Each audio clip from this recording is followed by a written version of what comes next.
জুলাই মাসের 7 তারিখ 2025 বুধ নক্ষত্র পরিবর্তন করছে। বুধ অবস্থান করবে নিজের নক্ষত্র অশ্লেষা নক্ষত্রে, এবং এই নক্ষত্রে আবার 18 তারিখে বুধ কিন্তু বক্রী হয়ে যাবে। 29 তারিখ পর্যন্ত এই নক্ষত্রে থাকবে, তারপরে আবার শনিদেবের নক্ষত্র পুষ্যাতে প্রবেশ করবে। তো বুধের এই যে নক্ষত্র পরিবর্তন, এই নক্ষত্র পরিবর্তন কি প্রভাব দিবে তুলা রাশির উপর, তুলা রাশি কোন দিক থেকে লাভবান, কোন দিক থেকে সাবধান, এবং কোন বিশেষ উপাচার করবে এই সময়কালে, সমস্ত কিছু তুলে ধরবো। তো যাই হোক, অনুষ্ঠানটি শুরু করার আগে সমস্ত দর্শক বন্ধুদের নমস্কার জানাচ্ছি, এবং তার সাথে বলবো যারা বহুদিন ধরে অনুষ্ঠান দেখছেন এখনও পর্যন্ত সাবস্ক্রাইব করেননি অবশ্যই সাবস্ক্রাইব করবেন। এই চ্যানেলের সঙ্গে থাকুন, জ্যোতিষীয় সম্পর্কিত অনেক তথ্য জানতে পারবেন। যারা জ্যোতিষী সংক্রান্ত বিষয়কে ভালোবাসেন, গুরুত্ব দেন, ইন্টারেস্টেড, আশা করছি তারা বিশেষভাবে উপকৃত হবেন। তবে আমি কোনো রকমভাবে কোনো দর্শক বন্ধুকে বিভ্রান্ত করার চেষ্টা করছি না, এটা গ্রহদের গোচরের উপরেই আলোচনা করা হচ্ছে, কারো কোনো রকম ব্যক্তিগত কুষ্টি ধরে আলোচনা নয়, আর এটা চন্দ্র রাশির উপরই বলা হচ্ছে। তুলা রাশির ক্ষেত্রে বুধ হচ্ছে কারক গ্রহ। বুধ ভাগ্যের ঘরের অধিপতি, কর্মের ঘরে অবস্থান করছে এবং নিজের নক্ষত্রে অবস্থান করবে। এছাড়া অন্যান্য গ্রহদের যে অবস্থান, সেটা অবস্থান যথেষ্ট ভালো, এবং নক্ষত্রগত দিক থেকেও অবস্থান যথেষ্ট ভালো। রাশির অধিপতি শুক্র যে সময় বুধ নক্ষত্র পরিবর্তন করবে, সে সময় শুক্রও থাকবে আবার এই রোহিণী নক্ষত্রে, যার অধিপতি চন্দ্রমা, আর অধিপতি দেবতা হচ্ছে ব্রহ্মদেব। শুক্র অষ্টম ঘরে অবস্থান করবে। শুক্রের অষ্টম ঘরে অবস্থান করা মানে আকস্মিক ধনসম্পত্তি লাভ, সেটা বিভিন্ন দিক থেকে হতে পারে। রাশির অধিপতিই হচ্ছে শুক্র, অষ্টম ঘরে অবস্থান করছে। অষ্টম ঘরে শুভ গ্রহের অবস্থান মানে আর্থিক উন্নতি। দেবগুরু বৃহস্পতি যেরকম অর্থের দিক থেকে ভালো, সেরকম শুক্রের অবস্থানও যথেষ্ট ভালো।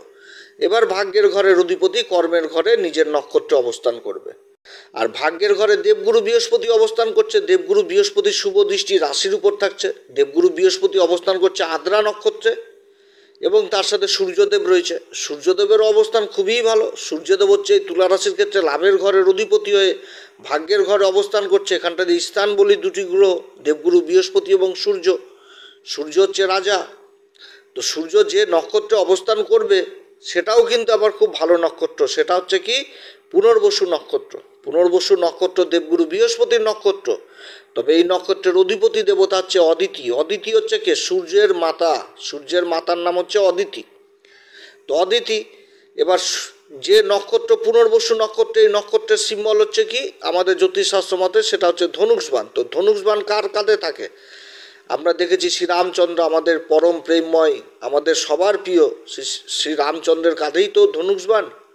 তো এই ধনুষবাণ প্রভুর কাঁধে থাকা মানে তো বিশাল ব্যাপার। এখান থেকে কি যেরকম ধৈর্য উঠে আসে, শালীনতা উঠে আসে, একাগ্রতা উঠে আসে, সেরকম বিচার করার ক্ষমতা উঠে আসে, সেরকম লক্ষ্যভেদ জিনিসটা উঠে আসে। তো সূর্য এই নক্ষত্রে অবস্থান করবে, যেটা সূর্য বংশ, আমাদের শ্রীরামচন্দ্রের সেই বংশ, সূর্য বংশ। তো সূর্যদেব এই নক্ষত্র অবস্থান করছে, দেবগুরু বৃহস্পতির সাথে জুতি তৈরি করেছে, তাদের মিলিত দৃষ্টি পড়ছে একদম যে তৃতীয় ঘর, যেটা হচ্ছে ধনুরাশি। তো ধনুরাশি মানে তো দেবগুরু বৃহস্পতির মেয়ের মূল ত্রিকোণ রাশি। সব দিক থেকে উন্নতির জোয়ার এখন এই তুলা রাশির ক্ষেত্রে। এবং তুলা রাশির যে লাভের ঘর, লাভের ঘরে যে মঙ্গল কেতু অবস্থান করছে, মঙ্গলও নক্ষত্র পরিবর্তন করলো 30 তারিখে। মঙ্গল অবস্থান করবে শুক্রের নক্ষত্র পূর্বা ফাল্গুনিতে, আবার কেতু অবস্থান করবে এই মাসের 20 তারিখে ওই পূর্বা ফাল্গুনী নক্ষত্রে। তো নক্ষত্রগত দিক থেকেও যথেষ্ট ভালো অবস্থান এই তুলা রাশির। মঙ্গল হচ্ছে তুলা রাশির ক্ষেত্রে ধনসম্পত্তির ঘরের অধিপতি হয়ে লাভের ঘরে অবস্থান করছে, আবার সপ্তমপতি হয়ে লাভের ঘরে অবস্থান করছে। আর অপরদিকে এই তুলা রাশির আবার কারগ্রহ শনিদেব প্রবল শত্রুয়ান্তা যোগ তৈরি করেছে ষষ্ঠ ঘরে অবস্থান করে। শনিদেব কিন্তু অবস্থান করছে নিজেরই নক্ষত্র উত্তরা ভাদ্রপদে, এবং এই নক্ষত্রেই কিন্তু বক্রী হয়ে যাবে 13 তারিখে। 13 তারিখে বক্রী হয়ে যাবে। আর রাহু অবস্থান করছে পঞ্চম ঘরে। রাহু আবার অবস্থান করছে দেবগুরু বৃহস্পতির নক্ষত্র পূর্বা ভাদ্রপদে, এবং দেবগুরু বৃহস্পতির সাথে নবম পঞ্চম যোগ তৈরি হয়েছে। দেবগুরু বৃহস্পতির দৃষ্টি থাকছে রাহুর উপরে, খুবই ভালো সংযোগ, অদ্ভুত সংযোগ এই তুলা রাশির। সব থেকে ভালো গ্রহের অবস্থান এই তুলা রাশির ক্ষেত্রে হতে যাচ্ছে। এবং শনি আগামী দিনে বক্রী হচ্ছে, আবার বুধও বক্রী যাচ্ছে 18 তারিখ, শনিও বক্রী যাচ্ছে 13 তারিখে। এবার দুটি গ্রহই কিন্তু পরস্পরের রাশিকে, পরস্পরের ঘরকে দেখবে। শনিদেব ষষ্ঠ ঘরে অবস্থান করছে মীন রাশিতে, দৃষ্টি থাকবে মূল ত্রিকোণ রাশি বুধের কন্যা রাশিতে, সপ্তম দৃষ্টি থাকবে। সেরকম বুধ কর্মের ঘরে বক্রী হচ্ছে 18 তারিখে। বুধের কিন্তু আবার দৃষ্টি থাকবে সেই সুখের ঘর মকর রাশিতে, অর্থাৎ দুই মিত্র, পরম মিত্র, পরস্পরের ঘরকে দেখছে। আর অপরদিকে শুক্রদেব যে নক্ষত্রে থাকছে সেটা কিন্তু রোহিণী নক্ষত্র, এবং 20 তারিখে এই শুক্র চলে আসবে আবার ওই মঙ্গলের নক্ষত্র মৃগশিরা নক্ষত্র। তো এখানটাতেও চন্দ্রমার একটা কিন্তু কানেকশন থেকে আছে। মৃগশিরা নক্ষত্রের অধিপতি দেবতা সোম, তো সোম হচ্ছে চন্দ্রমা।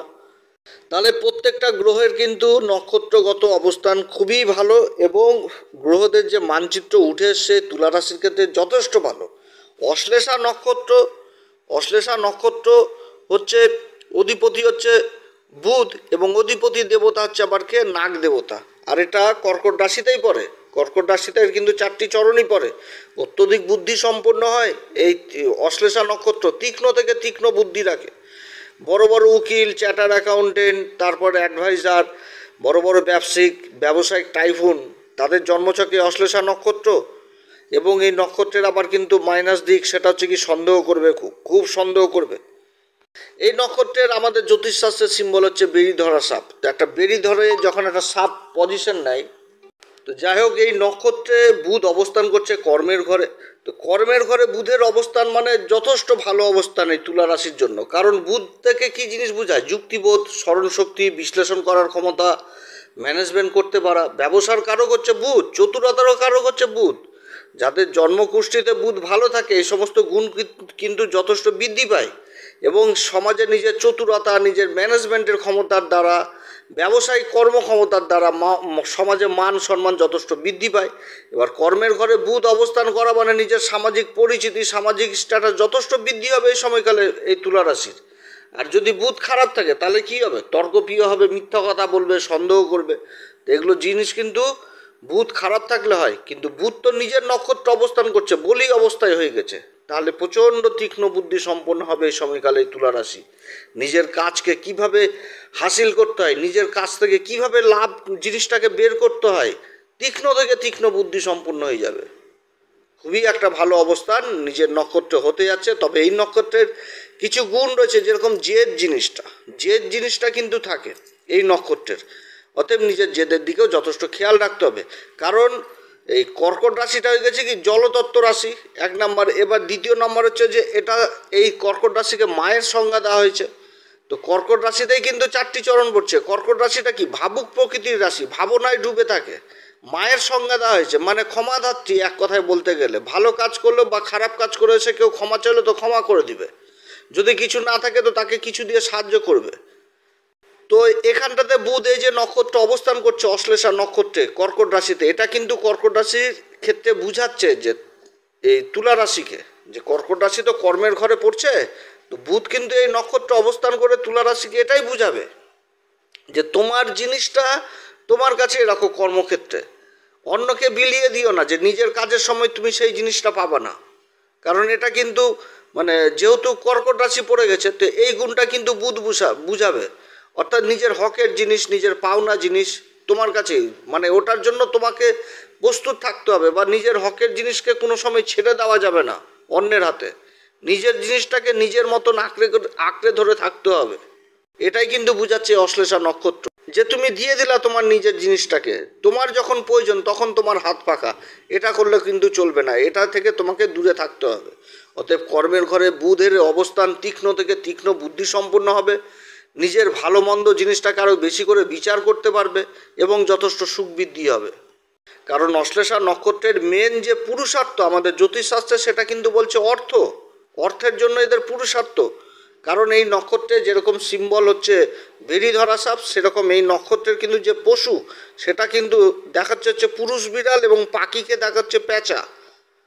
এবং ফুল যে জিনিসটা, ফুল সেই ফুলটা কিন্তু দেখাচ্ছে নাগচম্পা, অর্থাৎ চম্পা ফুল, যে ফুলের আকর্ষণে সাপ কিন্তু মুগ্ধ হয়।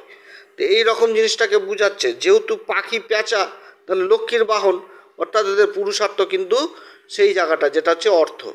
তবে অশ্লেষা নক্ষত্রে আরও একটি সব থেকে ভালো গুণ রয়েছে, যে এরা যেই কাজেই থাকুক, আজকে যদি কোনো বাজে কাজ বা অনৈতিক কাজের সাথে এরা জড়িয়ে যায়, তো এমন একটা সময় আসবে এরা ধর্মের পথে চলে আসে। এবং এরা যদি সেই ধর্মের পথে চলে আসে তো নিজের কুণ্ডলীকেও জাগ্রত করতে পারবে, অর্থাৎ স্বয়ং ভগবানের সংস্পর্শেও যাওয়ার ক্ষমতা রাখে এরা।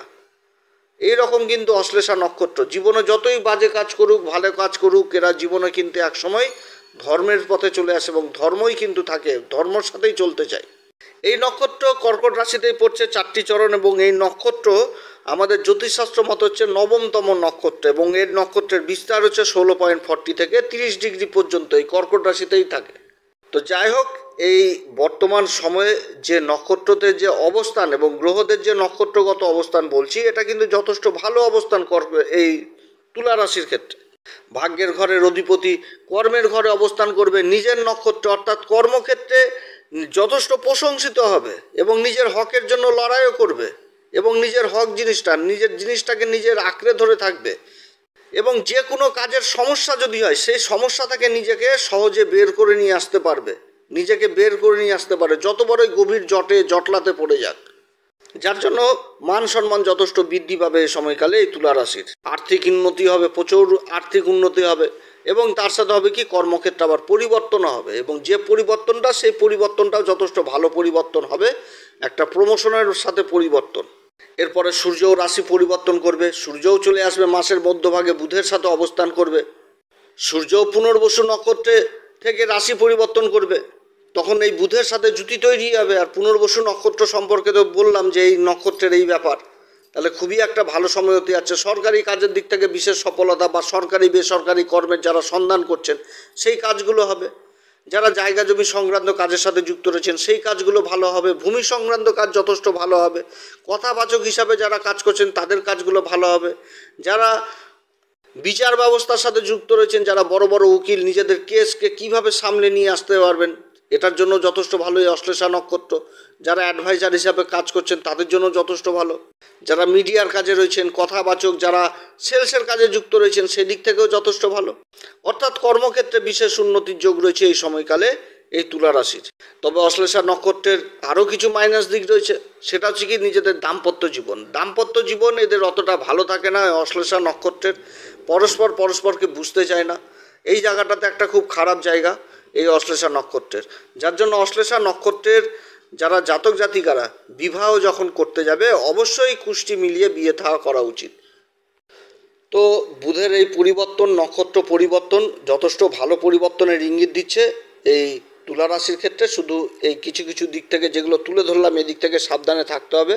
আর এই সময়কালে কোন উপাচার করবে, প্রত্যেকদিন হনুমান চল্লিশা, বজ্রংবাণ, শ্রীরাম সীতার প্রণাম মন্ত্র সহকারে পাঠ করবে। এছাড়া যারা গুরুর দীক্ষা নেননি অবশ্যই গুরুর দীক্ষা নেবেন, এবং তার সাথে সূর্যদেব, লাভের ঘরের অধিপতি সূর্যদেবকে অবশ্যই অর্ঘ্য দিবেন।